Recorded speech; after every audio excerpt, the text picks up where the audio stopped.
कहानी की शुरुआत में हम मेन कैरेक्टर को देखते हैं जिसका नाम तोनो है। क्लास में उसकी आंख लग गई थी और वो सपने में एक छोटी बच्ची को देखता है। वहीं पास में बैठी दो क्लासमेट्स आपस में बातें कर रही थी कि तुम्हें उस टनल के बारे में पता है। कहते हैं उसके अंदर जाने से तुम्हारी एक विश पूरी हो सकती है, लेकिन बदले में तुम्हारी उम्र 100 साल तक बढ़ जाएगी। और उस टनल का नाम है उरुशिमा टनल। इन लड़कियों की बातों से ही तोनो की आंख खुल जाती है। अब अगले सीन में स्कूल की छुट्टी हो चुकी थी और बाहर काफी बारिश हो रही थी। तोनो स्टेशन पहुंचता है और वो देखता है कि वहाँ पहले से एक लड़की बैठी हुई है। तोनो उसके पास आकर खड़ा हो जाता है और वो लड़की को तिरछी नजरों से देख रहा था, क्योंकि उसने उस लड़की को इस जगह पहले कभी नहीं देखा था और वो पूरी तरह भीगी हुई थी। उसके पास छाता नहीं था और इस लड़की का नाम आंजो है। इसी टाइम पर एक अनाउंसमेंट होती है कि भारी बारिश के कारण एक छोटा सा एक्सीडेंट हो गया है। एक जानवर ट्रेन के सामने आ गया है, जिस वजह से ट्रेन आधा घंटा देरी से आएगी। वहीं आंजो ने नोटिस कर लिया था कि तोनो उसे ही देख रहा है। वो कहती है तुम्हें पता नहीं, इस तरह से लोगों को तिरछी नजरों से घूरना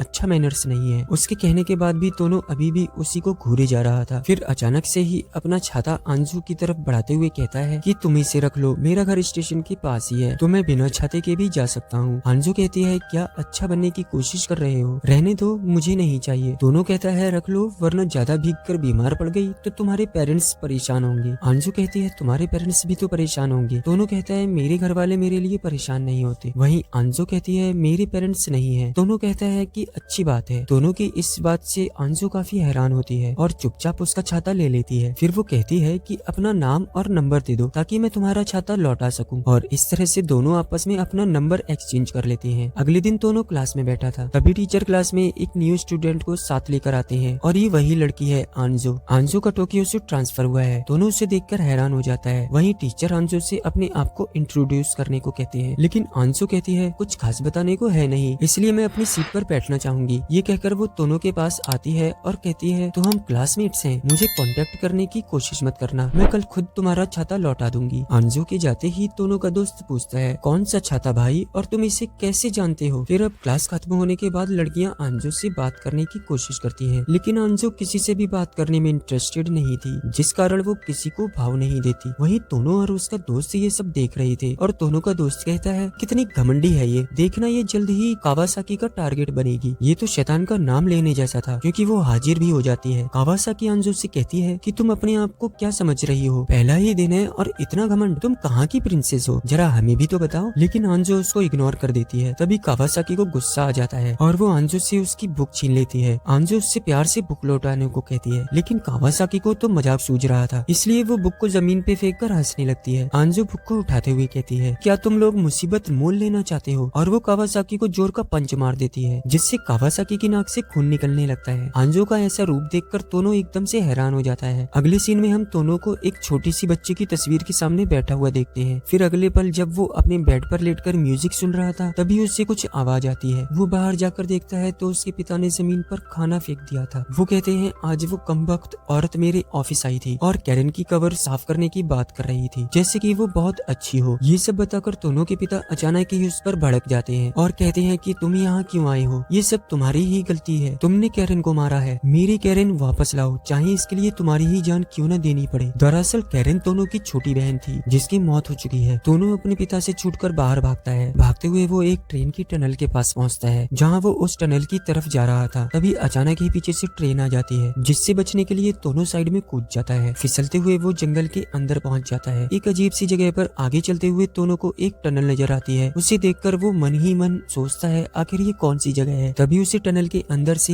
एक रोशनी नजर आती है, जिसे फॉलो करते हुए दोनों अंदर जाने लगता है। जैसे जैसे वो आगे बढ़ रहा था वो रोशनी भी बढ़ती जा रही थी। फिर थोड़ा और आगे बढ़ते हुए उससे बहुत सारे मेपल ट्री नजर आते हैं। दोनों उन्हें देखकर हैरान था, फिर भी हिम्मत करके आगे बढ़ने लगता है। तभी उसे सामने पानी में एक सैंडल पड़ा मिलता है। दोनों उसे उठाकर देखता है तो उस पर कैरन का नाम लिखा हुआ था। वो कहता है आखिर ये सैंडल यहाँ क्या कर रहा है, कैरन तो मर चुकी है। दोनों अपनी बहन का नाम पुकारते हुए आगे की तरफ भागने लगता है। तभी सामने से एक बर्ड उड़ती हुई आती है और दोनों पर बैठकर गाना गाने लगती है। वो गाना सुनकर दोनों बिल्कुल हैरान था और कहता है क्या तुम सच में की हो, लेकिन तुम तो मर चुकी थी। दरअसल की दोनों का पेट हुआ करता था और उसने कैरन के साथ मिलकर की को गाना सिखाया था। अचानक ही दोनों को उन लड़कियों की बात याद आती है, उरुशिमा टनल, और वो तुरंत टनल से बाहर निकल आता है। बाहर आने के बाद भी वो बर्ड और सैंडल गायब नहीं हुई थी। दोनों सोचते हैं मतलब ये सब हकीकत है, कोई भ्रम या सपना नहीं। अगले सीन में हम दोनों को उसके रूम में देखते हैं। उसे अभी भी शक था कि क्या ये सच में की है। दोनों बड़ा कंफ्यूज था। वो जैसे ही खड़ा होता है तो गलती से पास में रखी बॉक्स में ठोकर लग जाती है और वो उसे जोर से गले लगाते हुए कहते हैं, शुक्र है तुम वापस लौट आए। कहाँ चले गए थे? मुझे माफ करना, उस दिन मैं ड्रंक था और पता नहीं मैंने क्या क्या कह दिया। सच बताओ तुम कहाँ गए थे? कहीं टाउन तो नहीं चले गए थे? दोनों कहता है नहीं, बस ऐसे ही वॉक पर चला गया था। दोनों के फादर अजीब सा फेस बनाकर कहते हैं, ठीक है अगर तुम बताना नहीं चाहते तो मत बताओ, लेकिन आइंदा से ऐसी हरकतों के लिए गायब मत होना। उनके जाने के बाद दोनों कहता है, एक हफ्ता? जब वो फोन चेक करता है तो उसका फोन स्विच ऑफ था। वो फौरन फोन चार्ज पर लगाता है और आज की तारीख चेक करता है। आज 22 तारीख थी। अब अगले दिन स्कूल में दोनों का दोस्त उससे पूछता है, क्या भाई एक हफ्ते के लिए तू कहाँ गायब हो गया था? दोनों उससे झूठ बोलता है, दरअसल उसकी तबीयत खराब हो गई थी। तभी आंजो उसके पास आकर कहती है, तो आज तुम आई हो, कल भी आओगे? दोनों कहता है हाँ। आंजो कहती है, तो कल मैं तुम्हारा छाता तुम्हें वापस लौटा दूंगी। उसे देख देख कर ऐसे भी मेरा दिमाग खराब हो रहा है। अब स्कूल की छुट्टी होने के बाद दोनों वापस इस टनल के अंदर आ जाता है और सब कुछ वैसा ही देखकर उसे यकीन हो चुका था कि ये सपना नहीं है, यही यूरोशिमा टनल है। दोनों अब कैरिन को पुकारते हुए आगे की तरफ बढ़ने लगता है। इतने पर ही पीछे से आंजो कहती है, ये कौन सी जगह है? दोनों उसे लेकर फौरन वहाँ से निकलता है और वहाँ रात हो चुकी थी। ये लोग दिन में अंदर गए थे और रात को बाहर वापस आते हैं। आंजो कहती है, अभी यहाँ क्या हुआ, तुम मुझे समझा सकते हो? अगले ही पल हम देखते हैं कि दोनों वहीं पर बैठे हुए थे और दोनों ने टनल के बारे में सब कुछ उसे बता दिया था। आंजो कहती है, तो तुम्हारी विश क्या है? दोनों कहता है, कुछ नहीं। आंजो कहती है, तो क्या इस टनल के बारे में तुमने किसी और को भी बताया है? दोनों कहता है, बताऊंगा भी तो कोई यकीन नहीं करेगा क्योंकि सभी को ये बात अफवाह लगेगी। आंजो उसके पास आती है और कहती है, देखो मेरी एक विश है और तुम्हारी भी होगी, तो चलो फिर एक साथ अंदर चलते हैं, तुम्हारी भी विश पूरी हो जाएगी और मेरी भी। दोनों हैंडशेक कर लेता है और फिर अगले दिन से ही दोनों स्कूल के बाद से ही टनल पर इन्वेस्टिगेशन करना शुरू कर देते हैं, जैसे कि आखिर टनल के अंदर का टाइम बाहर की दुनिया से कितना अलग है। ये जानने के लिए दोनों एक दूसरे से कॉल पर जुड़ जाते हैं और फिर दोनों टनल के अंदर जाता है। दोनों कॉल पर बात कर रहे थे। आंसू कहती है, बात करते रहना, मुझे देखना है कि कॉल कब डिस्कनेक्ट होती है। बात करते हुए दोनों उससे पूछ लेता है, क्या तुमने पहले भी किसी और को मारा है? आंसू कहती है, नहीं, कावासाकी पहली थी और वो उस पंच को डिजर्व भी करती थी क्योंकि उसने ही पहले आकर पंगा लिया था। दोनों कहता है, हाँ ठीक है, लेकिन फिर भी तुम्हें उससे सॉरी कहना चाहिए। बात करते हुए दोनों आगे बढ़ रहा था, तभी कॉल बीच में डिस्कनेक्ट हो जाती है। दोनों फौरन ही टनल से बाहर आता है। आंजो बताती है 65 मिनट से कॉल डिस्कनेक्ट हो रखी है। दोनों कहता है 65 मिनट, जबकि हम कुछ सेकंड पहले ही तो बात कर रहे थे। आंजो कहती है, ये बताओ कॉल कहाँ से डिस्कनेक्ट हुई थी? दोनों बताता है, मेपल ट्री जहाँ से स्टार्ट होते हैं वहाँ पर पहुँचते ही कॉल डिस्कनेक्ट हो गई थी। आंजो कहती है, ये इतना भी आसान नहीं है। अगले दिन दोनों फिर से वही चीज करते हैं। इस बार आंजो कहती है कि इस बार तुम मेपल ट्री से 3 सेकंड के अंदर ही वापस आने की कोशिश करना। दोनों वैसा ही करता है और इससे उन्हें ये बात पता चलती है कि अंदर बिताए 3 सेकंड बाहर 2 घंटे के बराबर है, जिस हिसाब से अंदर बिताए गए 30 सेकंड बाहर के 20 घंटे के बराबर है। इस तरह से पूरा एक दिन 6.5 साल के बराबर है। अगले दिन ये दोनों फिर से ये पता करने के लिए पहुँचते हैं कि क्या अंदर जाकर किसी तरह का कॉन्टेक्ट किया जा सकता है या नहीं। कॉल तो डिस्कनेक्ट हो जाती है, लेकिन क्या मैसेज भेज सकते हैं? दोनों अंदर जाकर मैसेज करता है, लेकिन मैसेज उसके बाहर आने के बाद ही सेंड हो पाता है, मतलब अंदर जाकर किसी भी तरह का कम्युनिकेशन नहीं किया जा सकता। तो अगले दिन ये दोनों ये पता करने निकलते हैं कि जब टनल का एंट्रेंस है तो एग्जिट भी होगा ही। यही जानने के लिए दोनों टनल में जा रहे थे और तभी आंजो फिसल जाती है और दोनों एक दूसरे पर गिर जाते हैं। अब इन्वेस्टिगेशन करते करते दोनों काफी करीब आ चुके थे। एक दिन दोनों का दोस्त उससे पूछता है, क्यों भाई आजकल आंजो के साथ कुछ ज्यादा ही नजर आ रहे हो, दोनों की डेटिंग सेटिंग चल रही है क्या? दोनों कहता है, नहीं भाई ऐसा कुछ नहीं है, दोनों बहुत ही इम्पोर्टेंट काम कर रहे हैं। फिर इसके बाद दोनों एक दिन आंजो को अपने घर ले आता है इस बर्ड को दिखाने के लिए। इसके बाद दोनों इस टनल की हिस्ट्री को पता करने की कोशिश करते हैं, लेकिन एक कुछ खास जानकारी नहीं मिलती। इसके एक दिन दोनों ही इस टनल के अंदर थे जहाँ से मेपल ट्री स्टार्ट हो रहे थे। आंजो वहीं रुकती है और दोनों आगे जाकर उसे मैसेज करता है। मैसेज करने के बाद वो जैसे ही पीछे पलटता है तो उसे बहुत सारी आंजो नजर आती है। ऐसा लग रहा था जैसे उस जगह पर किसी तरह का ग्लिच हो गया हो। दोनों फौरन वापस आता है और देखता है कि आंजो वहीं पर बैठी हुई थी। वो उससे पूछता है कि क्या तुम ठीक हो? आंजो कहती है, 7 घंटे बीत गए हैं, लेकिन तुम्हारे लिए सिर्फ 10 सेकंड ही रहे होंगे। दोनों कहता है, माफ करना, मैं कुछ सेकंड्स के लिए जूम आउट हो गया था। आंजो कहती है, माफी मत मांगो, तुम्हारी कोई गलती नहीं है। मैसेज फिर से पहले की तरह ही रिसीव नहीं हुआ। अगले सीन में हम देखते हैं कि आंजो दोनों को मिलने के लिए बुलाती है। अब अगले दिन दोनों मिलते हैं और आंजो उसे एक एक्वेरियम में ले जाती है। दोनों उससे पूछता है, आखिर तुम मुझे यहाँ क्यों लाई हो? आंजो कहती है, क्योंकि दोनों मुझे तुम्हें कुछ बताना है, मैं तुम्हें लाइक करती हूँ। दोनों कहता है, क्या मतलब है? वो कहती है, गलत मतलब मत समझना, वो वाला लाइक नहीं, सिंपल वाला लाइक। फिर वो आगे पूछती है, वैसे मैंने तुम्हें कभी हंसते हुए नहीं देखा, क्या इसके पीछे कोई वजह है? दोनों खामोश रहता है। आंजो कहती है, वैसे कल जब तुम मेपल ट्री के उस उस पार गए थे तो मैं काफी ज्यादा डर गई थी। कहते हैं कि वो टनल तुम्हें दुनिया से एकदम कट ऑफ कर सकती है। मुझे अभी भी उस टनल के बारे में कुछ खास जानकारी नहीं है। इन्हीं सब के बारे में बात करने के लिए तुम्हें आज यहाँ बुलाया है ताकि तुमसे अच्छे से बात कर सकूं। दोनों कहता है तुम्हें डर लगा, बस हमें यहीं पर रुक जाना चाहिए। हांजो कहती है नहीं, मैं नहीं रुक सकती, मुझे जो चाहिए मैं वो हासिल करके रहूंगी और तुम्हारी तो कोई विश होगी ना। इस पर दोनों बताता है कि मैं इस एक्वेरियम में पहले भी आ चुका हूँ, मैं, मॉम, डैड और मेरी बहन। हांजो कहती है क्या तुम्हारी बहन भी है? दोनों कहता है नहीं, थी, बहुत हंसमुख और प्यारी सी थी। उसकी विश थी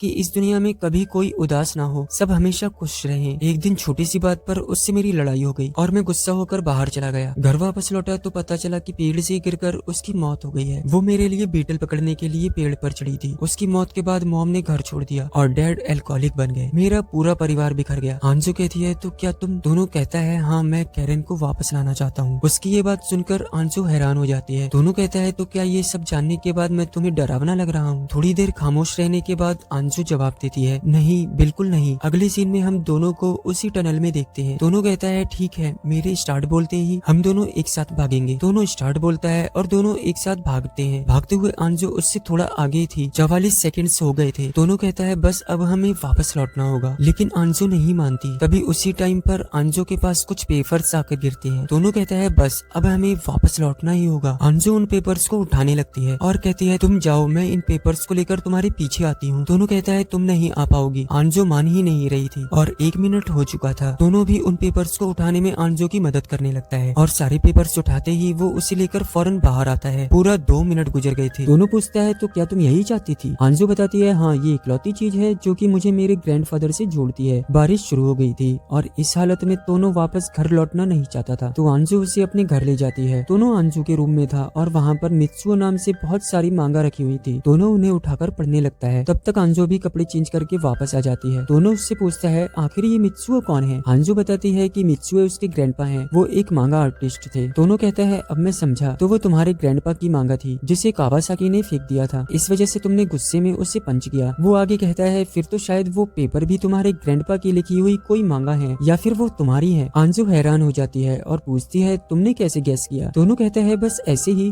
अब हांजो अपनी स्टोरी बताती है। दरअसल उसके ग्रैंडपा एक मांगा आर्टिस्ट थे और उनका काम कभी इतना फेमस हुआ ही नहीं क्योंकि इस फील्ड में बहुत कंपटीशन है, लेकिन उन्होंने कभी हार नहीं मानी और मांगा लिखते रहे। वो मांगा लिखने के लिए कभी कभी हांजो के पिता से भी पैसे मांग लिया करते थे। जब उनकी मौत हुई तो हांजो के पिता की आंखों से एक आंसू तक नहीं निकला क्योंकि उनकी नजरों में मित्सुओ एक बोझ थे। हांजो अपने ग्रैंडपा से काफी इंस्पायर थी और वो भी एक मांगा आर्टिस्ट बनना चाहती थी, लेकिन जब उसने अपने पेरेंट्स से ये बात शेयर की तो वो नाराज हो गए और उसे घर से ही निकाल दिया क्योंकि उन्हें डर था कि उनके ग्रैंडपा की तरह उसका भी कैरियर नहीं बन पाएगा। और जो मांगा के पेज उसने उस टनल में इकट्ठे किए हैं वो उसकी लिखी पहली मांगा थी जो कि उसके पिता ने ही फाड़ कर फेंक दी थी। आगे वो बताती है कि उसने अपनी लाइफ में बहुत सारे स्टोर से विजिट किए, लेकिन उसे कभी भी किसी स्टोर में उसके ग्रैंडपा का एक भी बुक नहीं मिला। वो एक अननोन मांगा आर्टिस्ट थे और उस दिन जब उसकी दोनों से पहली मुलाकात हुई तब हांजो स्कूल ना जाकर अपनी मांगा को सबमिट करने गई थी, लेकिन ऑफिस के बाहर से ही डरकर वापस लौट आई। उसे डर था कि वो नहीं कर पाएगी। दोनों पूछता है आखिर तुम्हारी विश क्या है, तुम चाहती क्या हो? हांजो कहती है मैं टैलेंट चाहती हूँ, एक ऐसी मांगा लिखने का जो कि इस पूरी दुनिया में हमेशा के लिए याद रखी जाए। दोनों कहता है ठीक है, तो क्या तुम मुझे अपनी मांगा दिखा सकती हो जिसे तुम सबमिट करने गई थी? हांजो कहती है सॉरी, बिल्कुल नहीं, स्टोरी बिल्कुल अच्छी नहीं है इसलिए मैं तुम्हें नहीं दिखा सकती। दोनों जिद कर रहा था। हांजो कहती है पिटना है क्या? कहा ना नहीं। दोनों कहता है मांगा तुमने रीड करने के लिए तो लिखी है ना, तो दिखा दो। काफी मनाने के बाद वो मांगा रीड करने दे देती है। उसकी मांगा रीड करके दोनों काफी इम्प्रेस होता है क्योंकि स्टोरी बहुत अच्छी थी। दोनों उसकी काफी तारीफ करता है। हांजो शर्मा जाती है। आगे वो कहता है कि तुम्हारे पास तो पहले से ही स्पेशल टैलेंट है। हांजो कहती है नहीं, कुछ खास नहीं, तुम्हारे मुकाबले में। मैं उस एक्वेरियम में समझ गई थी कि तुम स्पेशल हो। मेरी विश तो बहुत छोटी है और मामूली सी है, तुम अपनी एक विश पूरी करने के लिए सब कुछ खोने को तैयार हो। दोनों कहता है तुम बहुत बड़ा चढ़ाकर बोल रही हो, मैं तो बस। तभी हांजो उसे धक्का देकर उसके ऊपर आ जाती है और कहती है कि मैं उस दुनिया में जाना चाहती हूँ जहाँ तुम हो। मैं तुम्हारी नजरों से ये दुनिया देखना चाहती हूँ, तो बताओ कैसी दिखती है ये दुनिया? दोनों कहता है मेरी नजरों से बहुत बोरिंग लगती है। हांजो कहती है चलो फिर अगली बार हम कैरन के लिए उस टनल में साथ जाएंगे। दोनों कहता है हाँ, और जब तक वो मिल नहीं जाएगी हम वापस नहीं लौटेंगे। हांजो कहती है हाँ, जब तक मुझे भी स्पेशल टैलेंट नहीं मिल जाता मैं भी बाहर नहीं आने वाली। तो कब जाना है? दोनों कहता है 2 अगस्त को। अगले सीन में जब दोनों क्लास से निकल रहा था तभी दोनों का दोस्त कहता है हम अगले हफ्ते समर फेस्टिवल में जा रहे हैं, तुम भी साथ आना चाहोगे? दोनों मना करने वाला था। तभी उसका दोस्त कहता है, अच्छा हाँ, तुम तो आंजो के साथ जा रहे होगे। दोनों गुस्से में कहता है, नहीं मैं उसके साथ नहीं जा रहा, और वैसे आइडिया बुरा भी नहीं है। फिर अगले हफ्ते हम देखते हैं तोनो और आंजो एक समर फेस्टिवल में आए थे। वो वहाँ घूमने और खाने पीने के बाद दोनों एक अलग ही जगह पर जा रहे थे। आंजो कहती है, साइन बोर्ड पर लिखा है यहाँ आना मना है। दोनों बताता है, ये मेरी और मेरी बहन की एक सीक्रेट जगह हुआ करती थी। जब भी पेरेंट्स के बीच में लड़ाई होती थी तो हम दोनों लड़ाई से बचने के लिए यहाँ आ जाया करते थे। आंजो पूछती है, लेकिन तुम मुझे यहाँ लेकर क्यों आए? दोनों कहता है, पता नहीं दोबारा कभी इस जगह पर वापस आ पाऊंगा या नहीं, या फिर शायद 1000 साल बाद। तो एक आखिरी बार इस जगह को देखना चाहता था। आंजो कहती है, तो उस समय तुम, मैं और कैरन एक साथ आएंगे। दोनों कहता है, तो क्या उस समय पर मांगा एग्जिस्ट करेंगी? आंजो कहती है, हाँ शायद।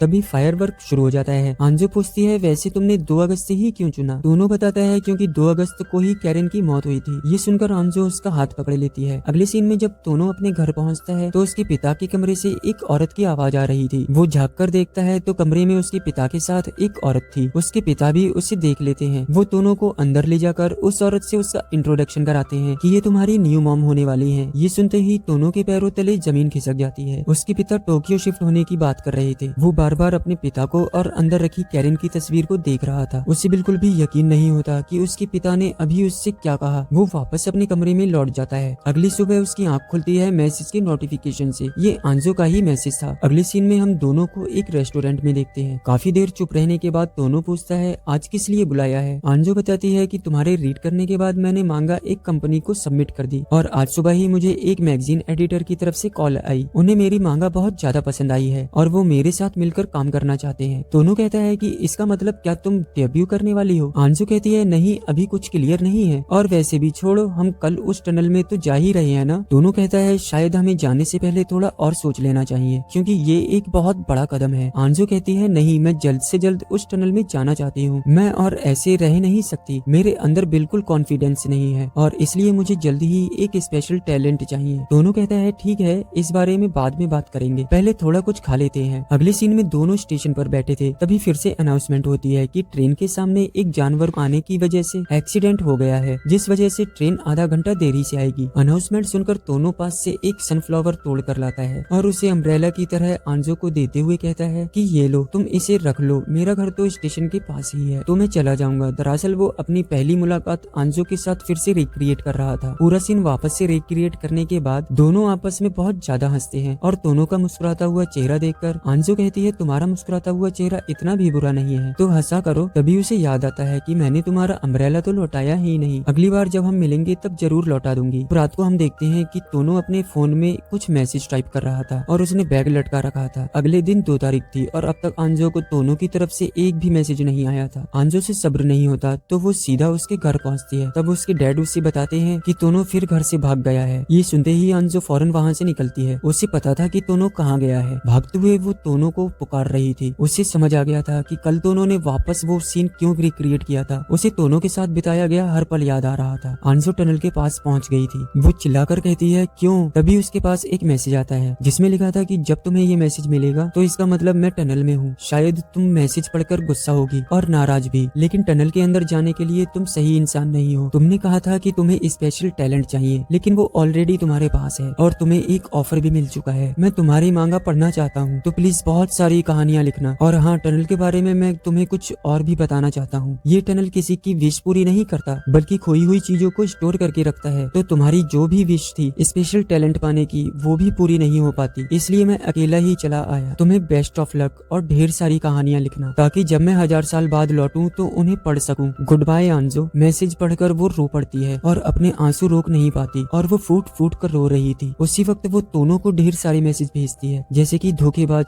चीटर, अगर अकेले ही जाना था तो हम मिलकर क्या कर रहे थे? तुम मुझे समझ ही नहीं पाए कि मैं तुम्हारे बारे में क्या फील करती हूँ। मैं तो बस तुम्हारे साथ रहना चाहती थी, उसके लिए चाहे मुझे इस दुनिया की हर चीज ही दाव पर क्यों ना लगानी पड़ती। वही अंदर दोनों अपना फोन वहीं फेंक कर आगे बढ़ रहा था। तभी उसके पेरेंट्स सामने नजर आते हैं। ये उनकी एक पुरानी आदत थी। दोनों आगे बढ़ जाता है और वो चलता जा रहा था। उसे चलते हुए पूरे 14 घंटे हो गए थे, मतलब बाहर 4 साल बीत चुके हैं। चलते चलते वो काफी ज्यादा थक गया था, लेकिन दोनों हिम्मत नहीं हारता और कैरन को पुकारते हुए आगे आगे बढ़ता जा रहा था। तभी उसे सामने एक रोशनी नजर आती है। उसे देखकर वो तेजी से उसकी तरफ आगे भागता है और अगले ही पल उसे एक मेमोरी में देख पाते हैं। वो रूम में बैठा था, तभी कैरन जूस लेकर आती है। वो कहती है तुम उठ गए, मैं तुम्हारे लिए जूस लाई हूँ। दोनों उसे बताता है अभी उसने एक अजीब सपना देखा। कैरन पूछती है कैसा सपना? दोनों कहता है पता नहीं, मैं भूल गया। तभी कैरन भाग कर जाती है और एक बीटल को लेकर आती है जो कि उसने दोनों के लिए पकड़ा था। दोनों कहता है ये मेरे लिए है। कैरन कहती है हाँ लेकिन दूंगी नहीं। दोनों भी उसे परेशान करने लगता है और तभी उसकी नजर जाती है मिरर पर और तब वो अपनी ओरिजिनल सेल्फ को देख पाता है। दोनों घबरा कर उठता है जिससे जूस वहीं गिर जाता है। कैरन जूस साफ करने के लिए कपड़ा लेने चली जाती है। दोनों कहता है आखिर ये कौन सी जगह है? तभी 5 मिनट तक फोन पर अचानक ही नोटिफिकेशंस आना शुरू हो जाते हैं। दोनों कहता है इसे तो मैंने फेंक दिया था, ये दोबारा यहाँ कैसे आ गया? वो सारे मैसेजेस आंजो की तरफ से थे। 2005 के बाद भी उसने दोनों को मैसेज करना बंद नहीं किया था। दोनों के फोन पर हर साल के मैसेज आ रहे थे। तभी कैरन वापस आ जाती है और पूछती है दोस्त का मैसेज है क्या? दोनों कहता है हाँ, लेकिन अब वो मेरी दोस्त नहीं रही। कैरन पूछती है क्यों, क्या हुआ, लड़ाई हो गई क्या? वैसे भाई लड़ाई करना बुरी बात है। दोनों कहता है सब ठीक है जब तक तुम मेरे पास हो। कैरन कहती है मुझे पता है भाई, आप मुझे बहुत प्यार करते हो और मैं भी आपसे उतना ही प्यार करती हूँ, लेकिन आपको दूसरों से भी प्यार करने का हक है। अगर आप मेरे अलावा किसी और को भी चुनोगे तो भी मुझे बहुत खुशी होगी। इतने पर आंजो की तरफ से कुछ और मैसेजेस आते हैं। मैसेज देखकर दोनों कहता है मैं कैरन के पास रहना चाहता हूँ, लेकिन इस समय मुझे किसी और के पास जाना होगा। कैरन मुस्कुराकर कहती है ये हुई ना बात। फिर दोनों जब दरवाजे के बाहर निकलने वाला था तभी पीछे से आवाज आती है बड़े भाई आई लव यू। दोनों रोते हुए उस दरवाजे से बाहर आ जाता है। दूसरी तरफ हम आंजो को देखते हैं जो कि अब एक मांगा आर्टिस्ट बन चुकी थी और उसके पास अब भी वो पुराना फोन है जिससे वो दोनों को अब भी मैसेज करती थी। इस तरफ दोनों अपनी जी जान लगाकर भाग रहा था और उसे आंजो के साथ बिताया हर पल याद आ रहा था। वो भागते हुए मैसेज टाइप कर रहा था कि आंजो मैं तुमसे कुछ कहना चाहता हूँ, लेकिन तभी वो गिर जाता है। फिर सीन शिफ्ट होता है आंजो की तरफ। वो अपने एडिटर से मिलने पहुंची थी कुछ समय की छुट्टी लेने के लिए। उसकी हेल्थ ठीक नहीं थी, वो ज्यादातर डिप्रेस्ड रहती है और अब वो स्टोरीज भी नहीं लिख रही थी। उसके पास अम्ब्रेला देखकर एडिटर कहता है ये अम्ब्रेला हमेशा तुम्हारे पास रहता है, क्या ये किसी की निशानी है? आंजो खामोश रहती है। अगले सीन में वो उसी स्टेशन पर बैठी हुई थी। फिर अनाउंसमेंट होती है कि एक छोटा सा एक्सीडेंट हो जाने की वजह से ट्रेन आधा घंटा देरी से आएगी। आंजो रो पड़ती है और कहती है कि दोनों मैं तुम्हें अपने दिमाग से निकाल नहीं पा रही। वो यहाँ बैठी रो रही थी। तभी उसके पुराने फोन पर एक मैसेज आता है। मैसेज अधूरा था लेकिन उसे देखते ही आंजो फौरन वहाँ से भागती है और अगले ही पल जब दोनों की आंखें खुलती हैं तो आंजो उसके सामने थी। दोनों हैरान होकर पूछता है तुम यहाँ? आंजो कहती है हाँ, क्योंकि तुम वापस लौटने में बहुत वक्त लगा रही थे इसलिए मैं खुद तुम्हें लेने आ गई। दोनों कहता है मैं तुम्हें मैसेज भेज रहा था। आंजो कहती है मैसेज मुझे पहले से मिल चुका है। वो समय बर्बाद नहीं करते हुए उसे किस कर लेती है। फिर अगले सीन में दोनों बाहर आ चुके थे और केव में उन्होंने भले ही एक दिन गुजारा हो लेकिन बाहर 6.5 साल बीत चुके थे। काफी चीजें बदल चुकी थी। दोनों तो पूरे 13 साल बाद आया था। आंजो कहती है चलो कम से कम 1000 साल तो नहीं बीते। दोनों कहता है हाँ, आखिरकार तुम्हारे मांगा रीड कर पाऊंगा। आंजो कहती है तुम्हें कैसे पता कि मेरी मांगा पब्लिश हो चुकी है? दोनों बताता है तुम्हारे सारे मैसेज मुझे मिले, हालांकि जब तुमने उन्हें भेजा था तब नहीं रिसीव हुए, लेकिन थोड़ा देर से ही सही मुझे सारे मैसेज मिल गए। आंजो कहती है फिर तो हमें साथ वापस लाने में उरुशिमा टनल का ही हाथ है। इतने में ही धीमी धीमी बारिश शुरू हो जाती है। दोनों आंजो के हाथ से अम्ब्रेला लेकर खोल देता है और कहता है क्या तुम इसे हमेशा साथ लेकर घूमती हो? आंजो कहती है हाँ, और आखिर मैं तुम्हारा अम्ब्रेला वापस लौटा पाऊंगी और तुम्हारी कर्जदार नहीं रहूंगी। तो चलो फिर अब से हम पीछे मुड़कर कभी नहीं देखेंगे। और इसी के साथ हमारी ये स्टोरी एंड हो जाती है।